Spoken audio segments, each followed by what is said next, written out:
म अहिले सोचमग्न छु र म तिम्रा सोचहरूको बहारमा नुहाइरहेको छु।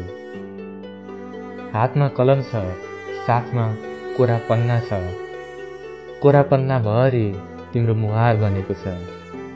हातका मसी तिम्रै श्लोक लेख्न तम तयार छन्। यसो भित्तालाई निहाल्छु।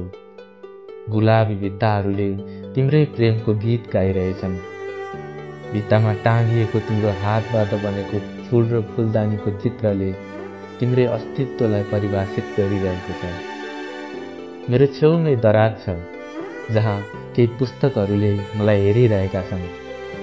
यस्तो लाग्दैछ त्यहाँ तिम्रै मुस्कान वर्णित कविता सङ्ग्रहहरू राखिएको छ। तिम्रै सुन्दरताका गीति सङ्ग्रहहरू छन्। तिम्रै बखानका शास्त्रहरू छन्। तिम्रै विचारका दर्शनहरू छन्। हर पुस्तकका खोलमा तिम्रै मुस्कुराइरहेको प्रतिबिम्ब झल्किरहेका छन्। झ्याल छेउका पर्दामा चलमलाइरहेको शीतल बतासले तिमीबाट नै शीतलता लिएर मेरो छेउ आउन खोजिरहेका छन्। यो रातले तिम्रै शान्ति बोकिरहेको छ। ती जुनले तिम्रै क्रान्ति बोकिरहेकी छिन् र नेपथ्यमा गीत बज्दैछन्।